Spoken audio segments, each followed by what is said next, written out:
Bien, vamos a comenzar con la explicación del análisis de circuitos eléctricos en corriente directa utilizando la solución ahora por el método de mallas.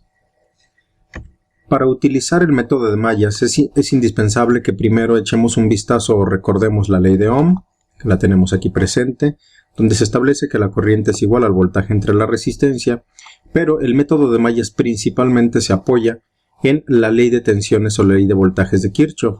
Esta ley de voltajes establece que en una malla o trayectoria cerrada, la suma algebraica de todas las subidas y caídas de tensión debe de ser igual a 0. Esto es muy importante. Aquí tenemos un circuito con el que vamos a dar el ejemplo para esta técnica de análisis y vamos a hacer una pequeña distinción entre mallas y trayectorias cerradas. Aquí nosotros observamos que tenemos nuestras tres mallas, que son las que nosotros vamos a resolver, y normalmente el número de mallas es equivalente al número de ecuaciones que nos van a resultar y el número de incógnitas.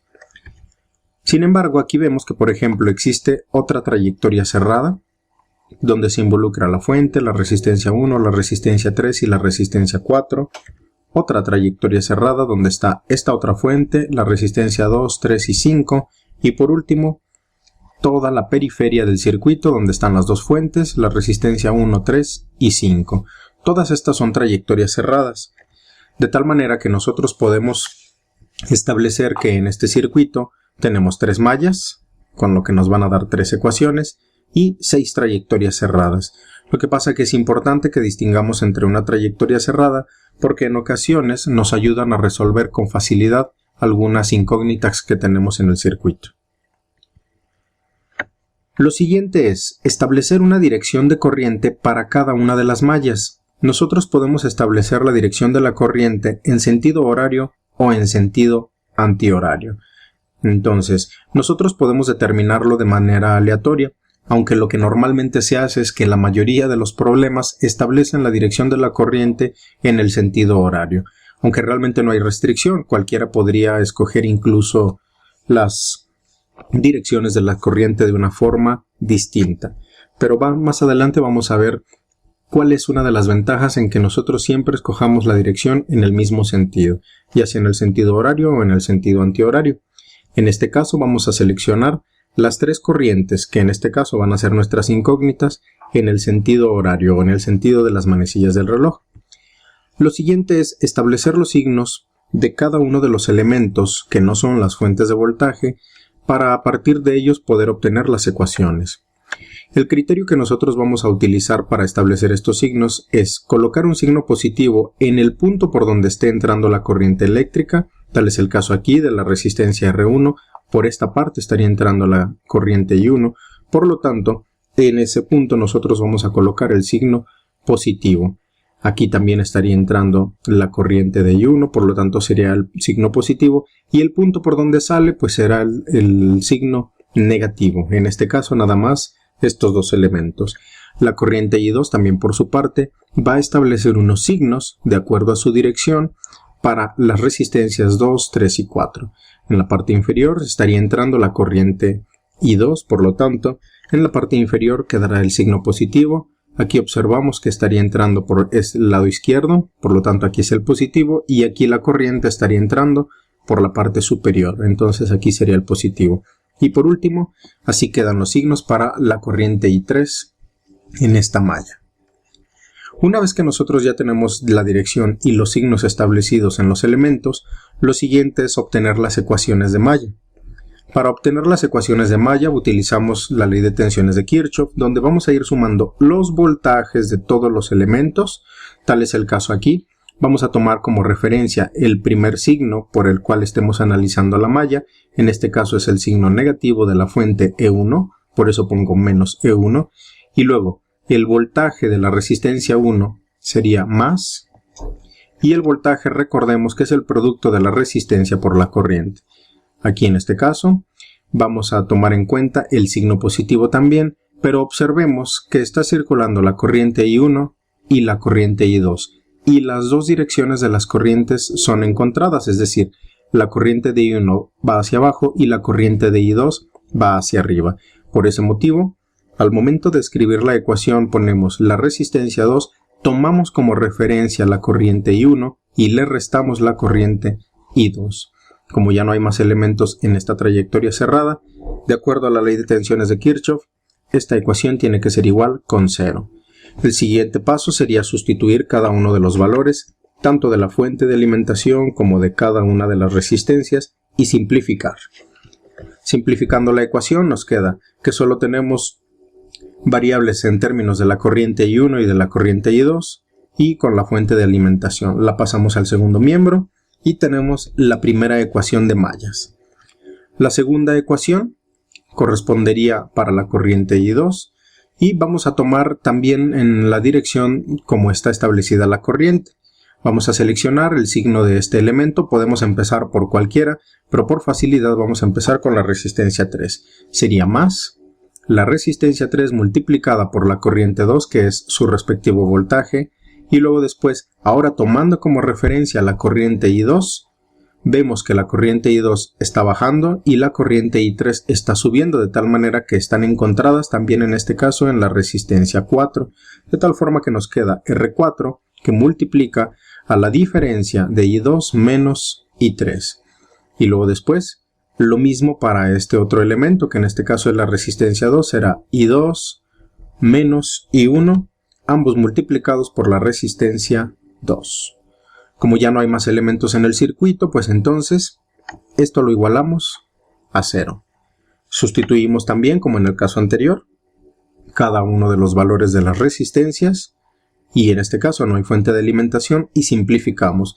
Aquí observamos que tenemos presencia de las tres corrientes, I1, I2 e I3. Simplificando con el álgebra, nos damos cuenta que el resultado será menos 2I1 más 9I2 menos 4I3, y tenemos la segunda ecuación del circuito. Entonces, lo siguiente es obtener la tercera de las ecuaciones.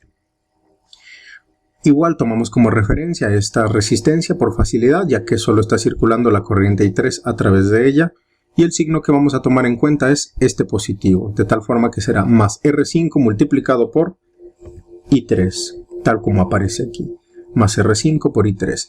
Y el siguiente elemento, que es esta fuente de tensión, pues tiene su signo positivo, colocamos más E2. Y por último, pues la resistencia 4 multiplicada, ahora nuestra corriente de referencia es la corriente I3 menos la corriente I2.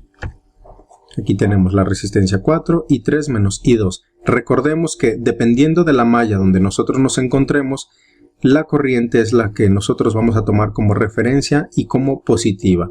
Como ya no hay más elementos en esta trayectoria cerrada, la ley de tensiones de Kirchhoff establece que eso tiene que ser igual a 0. Sustituimos igual que en los otros dos casos anteriores, y aquí observamos que nada más existe presencia de corriente I3 y de corriente I2, y en este caso un término constante que también vamos a pasar al segundo miembro. De tal manera que ya tenemos la tercera de las ecuaciones. Si se fijan, pues aquí las ordené para que veamos cómo están presentes las corrientes en cada una de las ecuaciones, y el siguiente paso sería resolver este sistema de tres ecuaciones con tres incógnitas. Para resolverlo existen muchas maneras. Lo puedes hacer desde tu calculadora científica, puedes instalar un software en tu calculadora, puedes instalar un software en tu dispositivo móvil, o lo puedes hacer a mano, ¿no? En este caso voy a mostrarles un ejemplo de cómo me llevé los valores de estas constantes de las ecuaciones a un programa que está en esta página. Pueden ustedes utilizar cualquier otro. Antes de continuar, me gustaría que se fijaran en la simetría que existe en estas ecuaciones. Si nosotros nos fijamos, toda la diagonal principal tiene signos positivos y el resto de los elementos en las ecuaciones son negativos, o en este caso en particular 0. Pero observen en la simetría que existe en las ecuaciones. Si nosotros tenemos esta simetría en las ecuaciones, esto puede apuntar a que nosotros estamos resolviendo el sistema de manera correcta. Nada más es orientativo, pero esto siempre y cuando escojamos la dirección de la corriente siempre en la misma dirección, ya sea en sentido horario o en sentido antihorario. Si lo hacemos combinado, pues entonces esta característica ya no se va a cumplir. Vamos pues entonces a la página donde ya tengo precargados los valores del sistema de ecuaciones que acabábamos de calcular. Y si se fijan, aquí está 3, menos 2, 0, menos 2, 9, 4, 0, menos 4, 9, y las constantes 10, 0 y menos 20. En esta página van mostrando paso a paso, mediante el método de Gauss-Jordan, cómo lo harían mediante un método matemático. Bajamos y estos son los resultados. En este caso las X, porque así lo maneja el programa, corresponderían a la corriente I1, a la corriente I2 y a la corriente I3. Ustedes hacen la división y estos son los respectivos valores de corriente que se van a encontrar de las corrientes en el circuito. Otra manera sería utilizando determinantes si es que no tienen acceso a internet para poder resolver el sistema de ecuaciones. Una manera de hacerlo con los determinantes, pues primero es construir el determinante de todos los términos constantes donde se encuentran las corrientes I1, I2 e I3.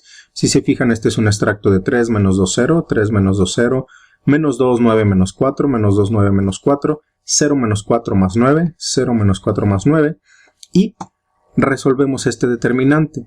Para resolver determinantes existen varias formas. Nosotros aquí vamos a mostrar en el que se repiten o dos filas o dos columnas. En este caso, por facilidad, yo voy a repetir las dos primeras columnas, que serían estas de aquí.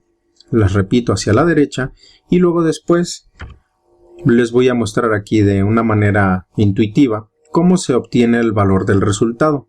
Nosotros vamos multiplicando en la dirección de la diagonal principal, por ejemplo aquí 3 por 9 por 9, y sería 3 por 9 por 9, más menos 2 por menos 4 por 0, menos 2 menos 4 por 0, más 0 menos 2 y menos 4, 0 menos 2 y menos 4.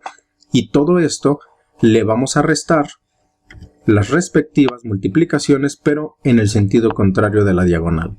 Es decir, ahora vamos a multiplicar 0, 9, 0, aquí lo tenemos, 0, 9, 0, más 3 menos 4 menos 4, 3 menos 4 menos 4, más menos 2, 9, menos 2, 9. Y hacemos la simplificación. Los resultados de estas operaciones son estos que aparecen aquí, 243 menos 48 más 36, lo que nos da por resultado esto de aquí, 159. 159 es el producto que se obtiene de este determinante. Lo siguiente sería obtener otros tres determinantes distintos que los voy a llamar delta 1. El delta 1 es tomar el determinante que yo construí con las constantes de las variables, con los coeficientes de las variables, pero voy a sustituir en este caso para la corriente I1 los valores de los términos constantes. Lo sustituyo y resuelvo el determinante igual que se resolvió para el determinante anterior. Una vez que tengo el resultado, el valor de la corriente I1 es dividir el determinante 1 entre el determinante anterior que yo ya había previamente calculado, y el resultado es de 3.081 amperes. Y hago lo mismo para el determinante 2, solo que ahora los términos constantes los voy a sustituir en la columna central. Resuelvo el determinante, igual que en el primero, y el resultado me da de menos 60. Al hacer la división entre el determinante 2 de menos 60 dividido entre 159, pues me resulta un valor de menos 377 mA. Y por último, el determinante 3. Vamos a sustituir los términos constantes en la última de las columnas y me da este resultado.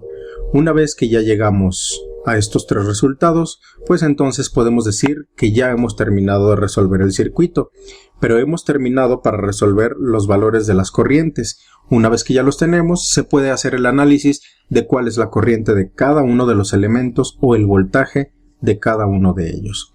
Bueno, espero que haya quedado claro, y si no, pues cualquier duda o comentario escríbanme y con gusto por ahí lo aclaramos. Muchas gracias.